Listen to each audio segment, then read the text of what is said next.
Can you feel it in the air, ladies and gentlemen? Can you smell it? I feel Chelsea's bad form, is just about to change. I just feel that we've just gotten over the hurdle for the past month or so. Players are coming back, and the players that were injured and also, tested positive, all coming back. Kante is back, Kovacic is back, that midfield's looking good, Chalobah's back in the back line. It's going to start to click. It really is. I feel like it's about to start to click, and Lukaku's going to be back as well. We're going to get into all of this. The season's greetings to each and every one of you guys. Hope you guys have had a very, very good day with your friends and family. I certainly did. Had a really good barbecue at my parents' place with all my family members. So, yeah, buzzing. Now the game is just around the corner. Let's get it rock and rolling. All right. Here we go, back again on the other side of the coin. All right, we are back again on the other side of the coin, ladies and gentlemen.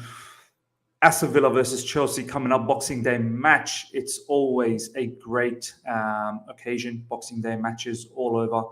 I think all the teams play, besides maybe Man United. I think Man United's playing the day after.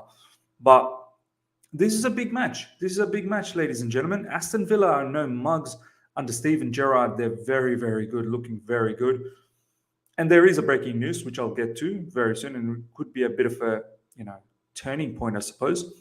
But Aston Villa troubled us last time we played them. Both the times, I think it was Carabao Cup and in the league. In the league, we got away with that. I think it was a 2-0 victory or a 3-1 victory, something like that. It might have been a 3-1 victory, I think. Lukaku scored twice. I think Kovacic scored as well. But they might have hit one back.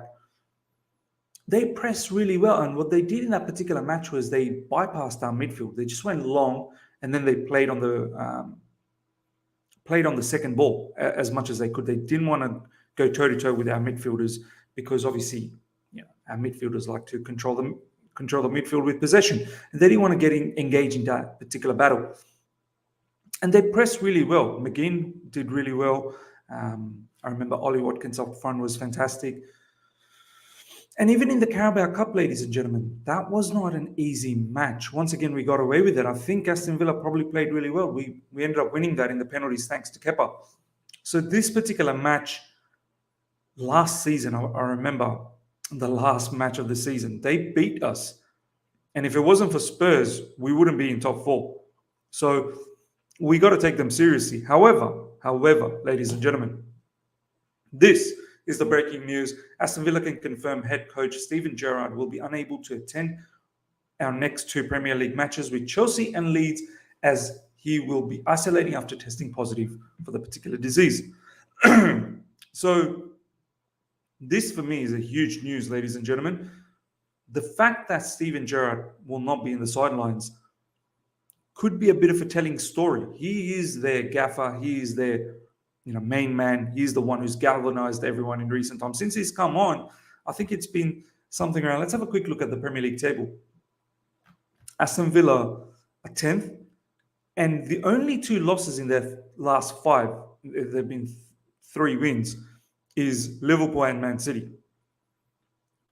And all the other 3, they've won. So you must say that under Steven Gerrard, they've actually been very good, because before that, they were absolutely poor. Very, very poor. So not having him on the sidelines, I think that's a positive for Chelsea. And I'm hoping that Aston Villa players just lack that intensity, just lack that confidence by not having their gaffer around, because Steven Gerrard is a bit of an icon for them. So this is going to be good. Next thing that I want to have a look at is the Aston Villa predicted lineup. This is straight from the Aston Villa news outlet. This is what they're predicting. Let's have a quick look at what they're predicting, ladies and gentlemen. Douglas Luiz, Ramsey. Okay, here we go. Martinez, Matty Cash, Konza, Mings, Target, McGinn, Douglas Lewis, Ramsey, Buendia, Ashley Young, Watkins. It's a very good team. I think Danny Ings is going to come off the bench. And that midfield, McGinn and Douglas Lewis and Ramsey, is very, very dynamic. Very dynamic. We should not take this team lightly one bit. Matty Cash and Target, very good fullbacks as well. Konza and Mings, we know exactly what type of defenders they are. And Buendia, Ashley Young, and Watkins up front. I think it's going to be, this is going to be a tough match. No doubt about that. Some of our news, some of our players are back. Christensen is back, ladies and gentlemen. As you can see, this was, I think, Christmas Eve or maybe the day before. But the lads are back. Christensen's back in training. Lukaku and Hudson-Odoi is back as well, which is fantastic. Luku's back in training. Hudson-Odoi, Romelu Lukaku. And I want to share some of the videos from Chelsea this week before Christmas wrapped up. Start from the top. Players looking really happy. Kante, Barkley. Really don't want to see Barkley in that lineup or in the bench at all, to be honest, for the match against Aston Villa. Kovacic is there. Saul's there. Great to see players having so much fun. Training's looking good. And I'm being honest, like I feel like we've just gotten over the bad phase. I have this feeling we're going to come good, ladies and gentlemen. I have this feeling that we're going to get into a bit of a run and hopefully we can be still in the title challenge. Thiago Silva looking sharp. The lads training here as well. Yeah, this is great. This is great. Mason Mount eyeing up the last pigs blankets.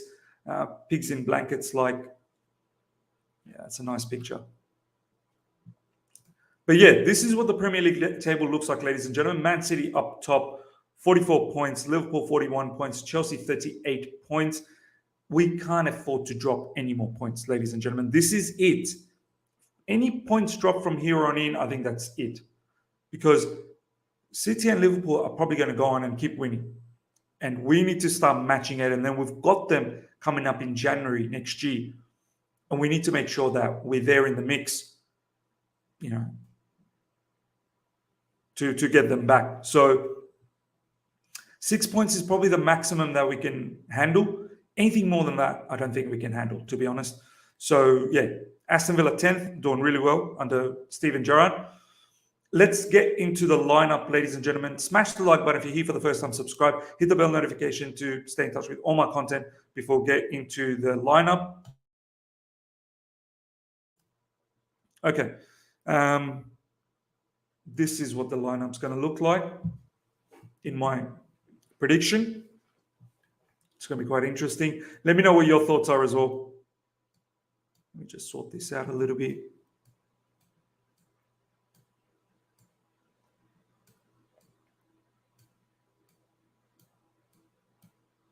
Okay. Let's push that up a little bit more. The wing backs. All right. I'm going to go with a pretty strong lineup because we need to win this. I'm not taking this lightly anymore. None of this rotation, that we did rotate quite a bit against Brentford. So players would have got good rest. And now it's time some of the big dogs to come back. In the back, as great as Kepa has been, Mendy comes back. Rudiger got a good rest against Brentford, so hopefully he should be fresh. Thiago Silva got a bit of a break as well, so he should be looking to come back. Chalobah, I know, played against Brentford, but he probably needed that for match fitness, and he looked like the man of the match for me against Brentford. So for me, Chalobah comes back undoubtedly. Thank you to Azpilicueta to play in that particular role for the last few matches, but I need the big dogs, Chalobah. He's the rising star for this season to come back. We don't have any other option. I know some of you might say Harvey Vale, but I think in this particular situation, I don't mind having Harvey Vale coming off the bench, and I really would like to see that, but more further up. I'll go with Alonso. He's the best option that we have available after Chilwell. And this is something we need to think about in the January window that's just coming around the corner, is that if Chilwell is going to be missing for more months, depending on whether he does the surgery or not, even if he doesn't do the surgery, I don't think he'll be back straight away in January, maybe first week of Feb, because it will take a bit of time for him to just ease back into it. But if there is a surgery, then we're done. Then we need a backup. So, yeah, Alonso for this particular match.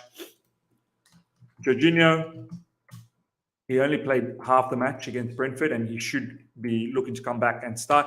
Kante, for me, has to start. He's been unbelievable. The match he played against Wolves, on my days, on his return back, if that's the kind of performance he's going to give me, I need him back. And he got some minutes against Brentford as well. And he probably would have stolen that man of the match. He was the game changer. As soon as he came on the 75th minute or so, he changed the entire game for us. And after that, we ended up scoring 2 goals. Reece James for me on this side. Up front is going to be very interesting, ladies and gentlemen. Who do we start as a striker? Because both the strikers, I think Kai Havertz was noticed in the training sessions as well. I know there hasn't been any pictures given out, but I think Kai Havertz is in training too. Lukaku, Kai Havertz, I feel like both of them will have to play either 45 minutes for one and 45 minutes for the other. I can't have Pulisic up front again. I don't think he gives us enough. I'm going to have to start with Lukaku here. And there was rumors that he could possibly start. I know a lot of people might say, but he just came back from testing positive. He was injured before that. But I need this brother to get a kick on now. It's high time. And I'm pretty sure he'll be looking forward to playing as well.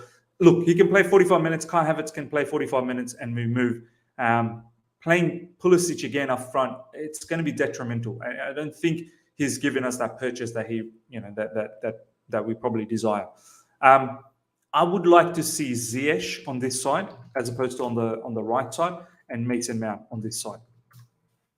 Hudson-Odoi, look, yeah, you can probably say that he's back from testing positive. Miz, why don't you give him an opportunity? Look, he can probably come off the bench. He hasn't played for a little while as well.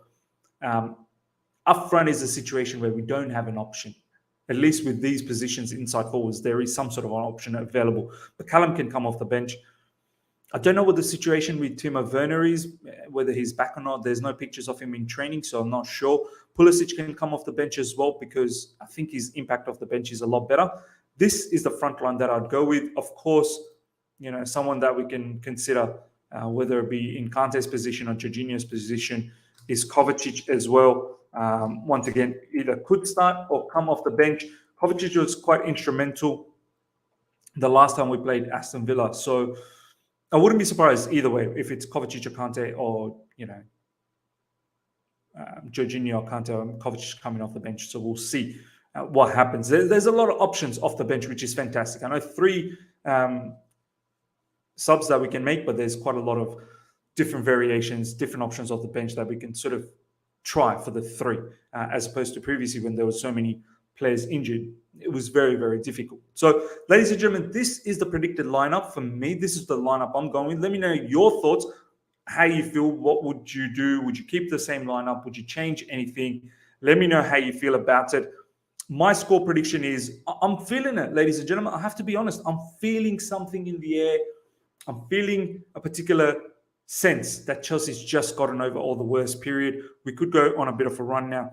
I'm going for a sneaky 2-1 victory. It's going to be a tight match. It's not going to be easy. Steven Gerrard not being in the sidelines because he tested positive could be a bit of a huge factor here for Aston Villa, not having that figurehead in the sidelines, that confidence factor. So for me, 2-1. Let me know what your score prediction is, ladies and gentlemen. Make sure you're here for the watch-along. It's going to be fantastic. I'm going to drop the review as well after the watch-along. Do stick around for that, and plenty of content coming around. There might be another content just before the match. Do look out for that. A particular reaction video. So make sure you look out for that. Until next time, ladies and gentlemen, I hope you've enjoyed this. Smash the like button. If you're here for the first time, subscribe. Hit the bell notification to stay in touch with all my content. Until next time, see ya.